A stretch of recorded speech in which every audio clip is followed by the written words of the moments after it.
Guys welcome back to AZ vlog. Guys ഇപ്പോൾ ഞാൻ ഈ വീഡിയോ എടുക്കുന്നത് എൻ്റെ ഒരു പുതിയൊരു വണ്ടിയുടെ ഫുൾ വ്ളോഗ് ചെയ്യാൻ വേണ്ടിയിട്ട് ഒരുപാട് ദിവസമായി വ്ളോഗ് ചെയ്തിട്ട്. അപ്പോൾ അതിൻ്റെ ഒരു റിവ്യൂ വീഡിയോ ആണ്. വണ്ടി ഹോണ്ടയുടെ ഡിയോ സ്മാർട്ട് 125 ആണ്. അപ്പോൾ ഫുള്ളായിട്ട് റിവ്യൂ ഞാൻ ചെയ്യുക.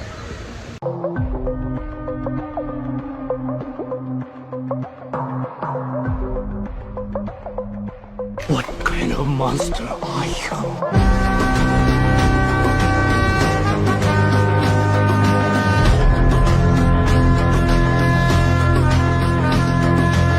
ഇതിൻ്റെ സിസ്റ്റം മൊത്തത്തിലേ വേറെ പോലെയാണ്. അത് ഈ ഒരു വണ്ടിക്ക് ചാവില്ല, പകരം റിമോട്ടാണ്. ഈ റിമോട്ടിലാണ് ഫുള്ള് കളി. ഇത് പാർക്കിങ്, ഇത് ഓൺ ചെയ്യൽ ഞാൻ ക്ലിയർ ആയിട്ട് കാണിച്ചു തരാം. ഇപ്പോൾ ഇത് നെക്കി ഇൻഡിക്കേറ്റർ ഇതായി. ഇനി ഇത് നെക്കി പിടിച്ചു കഴിഞ്ഞാൽ പച്ച കത്തു. ഇതാ ഇവിടെ ഈ പമ്പുള്ള ഇത് നെക്കിയിട്ട് ഇങ്ങനെ ആക്കി കഴിഞ്ഞാൽ വണ്ടി ഓണായി. ഇത് കയറിയിരുന്ന് നോർമലായിട്ട് സ്റ്റാർട്ടാക്കാം. കൊടുത്തിട്ട് സ്റ്റാൻഡ് ഇട്ടാലേ വണ്ടി സ്റ്റാർട്ടാവുള്ളൂ. അതായത് ഇതാ കണ്ടില്ലേ, സ്റ്റാൻഡ് ഓണിലാണ്. അപ്പോൾ നമ്മളിത് സെൻട്രൽ സ്റ്റാൻഡിൽ ഞാൻ ഇട്ടിരിക്കുന്നത്.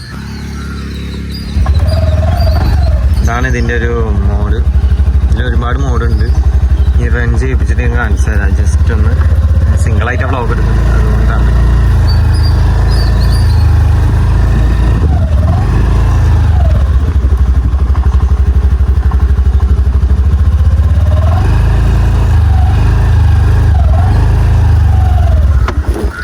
സ്റ്റാൻഡ് ഓൺ ചെയ്ത് സ്റ്റാൻഡ് ഇട്ടതിന് വണ്ടി ഓഫ് ആവും ഓട്ടോമാറ്റിക്. അതുപോലെ ട്രാഫിക്കിലൊക്കെ വരുമ്പോൾ ഒരു രേഖ അഴുകും, ഓട്ടോമാറ്റിക് ഓഫ് ആവും. അപ്പോൾ അതിന് ആക്സിലേറ്റർ ജസ്റ്റ് ഒന്ന് കൂട്ടിയാൽ വണ്ടി ഓൺ തന്നെ ആവും. മൈലേജ് ഏകദേശം 50-40 എത്ര കറക്റ്റ് അറിയില്ല. സർവീസൊക്കെ കഴിയുമ്പോൾ അറിയാൻ പറ്റും. എന്നാലും ഇപ്പോൾ ഇന്നലെ 200 റുപ്യ അടിച്ചിന് കുറേ ഓടിക്കുന്നത്. 124 കിലോമീറ്റർ. പിന്നെ ഡിജിറ്റലാണ്. ഇതിൽ സമയം കാണിക്കും, കിലോമീറ്റർ കാണിക്കും. ബാക്കി കുറേ പഴയ സ്കൂട്ടറിലൊക്കെ ഉള്ള പോലെ തന്നെയാണ്. പിന്നെ ഈ കോമോഡ് ഉണ്ട്. പിന്നെ ഇതിൻ്റെ സീറ്റിംഗ് കപ്പാസിറ്റി കാണിച്ചാൽ ഇവിടെ ചാവില്ല, അതിന് പകരമാണ് ഈ സാധനം. അങ്ങോട്ടും ഇങ്ങോട്ടും അഡ്ജസ്റ്റ് ചെയ്തിട്ടാണ് സീറ്റ് ഓപ്പൺ ചെയ്യുക. ഫ്യൂല് പുറത്താണ്. സീറ്റിൻ്റെ സ്വിച്ച് ഇവിടെയാണ്. പിന്നെ ലോക്കിനത് ഇവിടെ തന്നെ പുഷ് ചെയ്യുക ഇതിൽ, അപ്പോൾ ലോക്കാവും. വണ്ടി ഓണിലാണ്. ഇനിയിപ്പോൾ ഇത് ഓഫ് ചെയ്യണമെങ്കിൽ ഇതാ ഇതിങ്ങനെ ഓഫ് ചെയ്യുക. പിന്നെ നമ്മളെ ചാവി എടുക്കുക. ചാവി എടുത്തതിന് ശേഷം റിമോട്ടാണ്. ഇവിടെ ഇങ്ങനെ നിൽക്കണം. പാർക്കായി കണ്ട, എന്നിട്ട് ഇത് നെക്കി പിടിക്കണം. അപ്പോൾ ചുവപ്പായി. ഇങ്ങനെ ഇട്ടതിന് വണ്ടി ഓഫായി.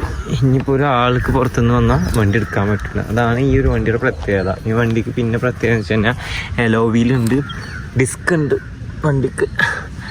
ബ്രേക്കിംഗ് കപ്പാസിറ്റി ഒക്കെ പക്കയാണ്. പിടിച്ചപ്പം നിൽക്കും വണ്ടി. ഇതിന് കളർ ഷെയ്ഡ് വരുന്നൊരു എന്താ പറയുക, നല്ല അടിപൊളി ഗ്രേ കളർ വിത്ത് സിൽക്കിയാണ്. ഒരു യൂണീക്ക് കളറാണ്. ഇതിന് ഇനി ഒരു ഗ്രില്ല് വരും. അത് ഇനി ആഡ് ചെയ്തിട്ടില്ല. ആണെങ്കിൽ ഗ്രില്ല് ആഡ് ചെയ്യണം. മൊത്തത്തിൽ വണ്ടി ഔട്ട്ലുക്കും ഓടിക്കുമ്പോൾ ഒക്കെ പക്കയാണ്. വണ്ടി സൂപ്പറാണ്. ഇതിന് ഓൺ റോഡ് പ്രൈസ് വരുന്നത് 120 സംതിങ് ഉണ്ട്. കറക്റ്റ് അറിയില്ല, കാരണം ഇതിൻ്റെ ഒരു പഴയ വണ്ടി എക്സ്ചേഞ്ച് ചെയ്തിട്ടാണ് വണ്ടി എടുത്തിരിക്കുന്നത്. EMI അവൈലബിൾ ആണ്, ലോണൊക്കെ കിട്ടും. മൊത്തത്തിൽ അഭിപ്രായം നല്ല വണ്ടിയാണ്. താല്പര്യമുള്ളവർ പോയി എടുക്കുക. പിന്നൊക്കെ നിങ്ങളെ ഓടിക്കുന്ന പോലെ ഇരിക്കും. പിന്നെ എങ്ങനെ വണ്ടി നോക്കുന്ന പോലെ ഇരിക്കും. ബാക്കിലാണ് പെട്രോൾ ടാങ്ക് വരുന്നത് ഇവിടെ കേട്ടോ. ഇതാണ് ഇതിൻ്റെ സീറ്റിംഗ് കപ്പാസിറ്റി എന്ന് വരുമ്പോൾ. ഒരു ഹെൽമെറ്റ് വെക്കുക, പിന്നെ ഇതിൻ്റെ സാധനങ്ങൾ വെക്കാം. മൊത്തത്തിൽ സീറ്റ് ഏരിയ വലിയ അലമ്പില്ല, നല്ല സ്പേസൊക്കെ ഉണ്ട് കേട്ടോ. സാധനങ്ങളൊക്കെ ഇത് ഇതിൻ്റെ കമ്പനി ഹെൽമെറ്റാണ്. അതിൻ്റെ ഉൾസൈഡ്. അതായത് നമ്മളെ ചെറിയ വ്ളോഗ് റിവ്യൂ. അപ്പോൾ എനിക്ക് വീഡിയോ ഇഷ്ടപ്പെട്ടാൽ ലൈക്ക് ചെയ്യുക, ഷെയർ ചെയ്യുക, സബ്സ്ക്രൈബ് ചെയ്യുക. അടുത്ത നല്ല വീഡിയോ ആയിട്ട് വീണ്ടും സൈനിങ് ഔട്ട് AZ വ്ളോഗ്.